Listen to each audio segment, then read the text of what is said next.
konsep kebijakan penerapan P3K paruh waktunya, ya. Nah, ini kita sudah membuat beberapa rumusan terkait dengan definisi paruh waktu. Definisi paruh waktu ini Pak Kepala ini ditengok Bu Menteri, ya. Kemudian jenis jabatannya, kemudian kriteria dan syaratnya, kemudian juga ada statusnya, mekanisme dan sebagainya. Jadi sudah diruntut untuk konsep P3K paruh waktunya, ya. Lalu apa itu yang P3K paruh waktu? Ini P3K paruh waktu itu adalah pegawai yang diangkat berdasarkan perjanjian kerja dan diberikan upah sesuai dengan ketersediaan anggaran instansi pemerintah. Artinya apa? Ini berlaku hanya untuk sementara. Bagi siapa? Pertama, bagi pegawai non-ASN yang terdaftar dalam pangkalan database BKN. Ya. Kemudian yang kedua adalah pelamar tadi yang ada dalam pangkalan database BKN itu dia mendaftar dan mengikuti seleksi P3K tahap 1 atau dia tidak lulus seleksi CPNS. Jadi Bu Menteri, Pak Kepala, ya Pak Waka, bahwa mereka yang tidak lulus CPNS tadi yang menjadi pertanyaan itu, mereka nanti akan menjadi paruh waktu karena mereka sudah mendaftar. Karena di dalam Permen 46 mereka itu mendaftar hanya untuk satu kali, gitu ya. Kemudian juga pelamar yang tidak mendapatkan kebutuhan formasi. Jadi dia formasinya itu penuh, gitu. Yang melamar ada 100, formasinya ada 50, maka yang 50 itu otomatis dia menjadi paruh waktu. Dan ini hanya berlaku dalam masa transisi bagi pegawai non-ASN yang terdaftar dalam pangkalan database BKN, ya. Jadi ini adalah Bapak Ibu sekalian, kira-kira P3K paruh waktu itu. Nah, oleh sebab itu dari rumusan ini sudah dituangkan dalam kebijakan Bu Menteri. Nah, oleh sebab itu apa nih yang menjadi kriterianya di sini? Yang pertama, bahwa pegawai non-ASN yang telah dilakukan pendataan dan mengikuti seleksi. Jadi dia itu wajib mengikuti seleksi, mendaftar dan mengikuti seleksi di tahun anggaran 2024 ini. Ya. Kemudian juga pegawai non-ASN yang telah mengikuti tahapan. Ya, jadi tahapannya dia sudah dia ikuti semua, mendaftar dan mengikuti seleksi. Kemudian juga pegawai non-ASN yang mendaftar pada pengadaan P3K namun tidak dapat formasi. Kemudian yang terakhir itu karena anggaran untuk membayarnya tidak terpenuhi, maka dialihkan menjadi P3K paruh waktu. Namun syaratnya ini penting, ada beberapa pertanyaan. Bagaimana kalau pegawai non-ASN dia tidak memiliki ijazah? Maka syaratnya itu adalah harus memiliki ijazah sesuai dengan syarat jabatan yang diduduki. Nah, untuk ijazah ini nggak perlu khawatir Bapak Ibu sekalian, karena dari keputusan Bu Menteri itu menyebutkan ada 4 jabatan. Ya, yang ini bisa dilamar oleh seluruh kualifikasi pendidikan. Ya, jadi kalau yang tidak punya ijazah, maka dia tidak bisa mendaftar dan mengikuti seleksi P3K. Kenapa ijazah ini penting? Karena ijazah ini nanti sebagai dasar, pertama dasar pengangkatan, kedua dasar penggajian dia akan di golongan mana. Jadi kalau tidak ada ijazah, kita tidak memiliki dasar untuk itu.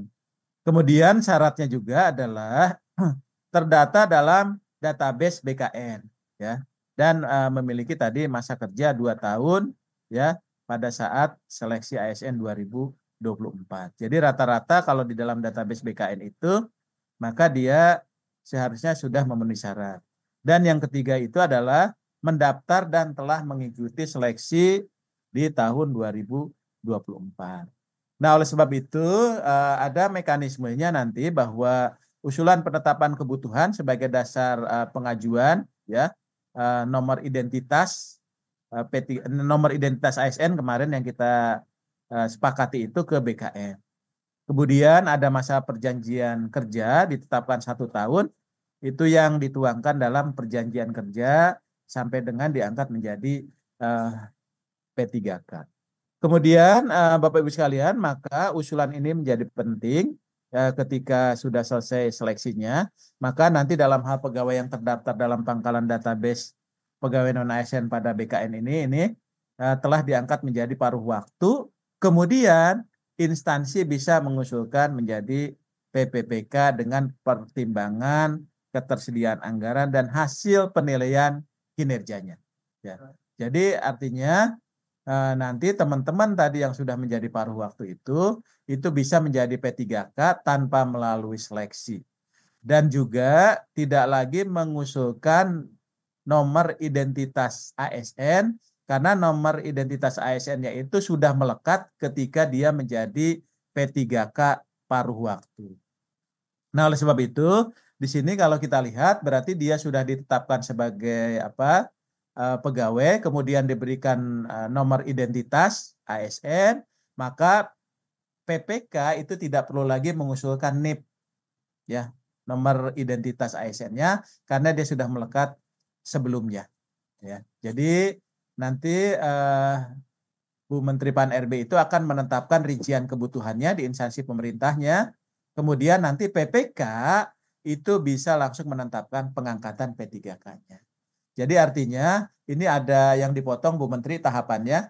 Tahapannya ada dipotong, tidak ada 2 tahapan untuk usulan identitasnya NIP P3K-nya, atau disebutnya kemarin itu Pak Kepala menyebut dengan nomor identitas ASN, itu tidak diperlukan lagi. Tadi ada 5 tahap menjadi 3 tahap karena sudah kita lekatkan dia di awal nomor induknya. Nah, oleh sebab itu nanti terkait dengan mekanisme kerjanya, nanti masing-masing instansi pemerintah, karena ini ada kontrak kerja, itu mengatur dalam perjanjian kerjanya. Ya. Kemudian dia akan menjalankan tugas jabatan sesuai ketentuan peraturan perundang-undangan. Berarti kalau dia paruh waktu guru, ya dia melaksanakan tugas-tugas sebagai guru. Sebagai tenaga kesehatan, dia pun akan melaksanakan tugas-tugas sebagaimana kementerian tugas-tugas di bidang kesehatan. Nah, oleh sebab itu maka tadi apa yang menjadi hak dan kewajiban P3K paruh waktu? Ya. Jadi paruh waktu itu berhak mendapatkan upah dan fasilitas lain sesuai peraturan perundang-undangan. Jadi dia akan mendapatkan mendapatkan penghasilan gitu ya, Bu, berapapun penghasilannya sesuai dengan kemampuannya gitu. Tapi boleh fasilitas, misalnya dia ada ikut rapat dan sebagainya ketika ada dapat honor dan sebagainya, itu memungkinkan. Kemudian dari sisi kewajiban, karena dia juga merupakan ASN, maka dia akan mendapatkan tadi kewajiban-kewajiban itu.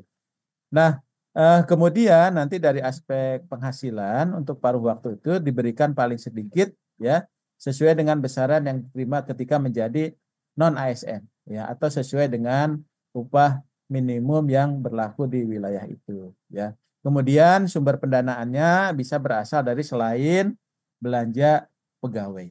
Nah, kemudian P3K paruh waktu juga itu harus memenuhi ketentuan terkait dengan disiplin ya, sesuai dengan disiplin ASN. Nah, ini Bapak Ibu sekalian, supaya dari awal pun dia sudah memahami bahwa mereka itu wajib ya memenuhi ketentuan tersebut ya.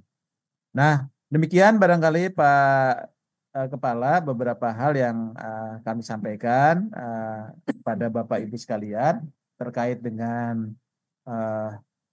kebijakan kaitan dengan paruh waktu dan juga kebijakan penyelesaian penataan tenaga non ASN.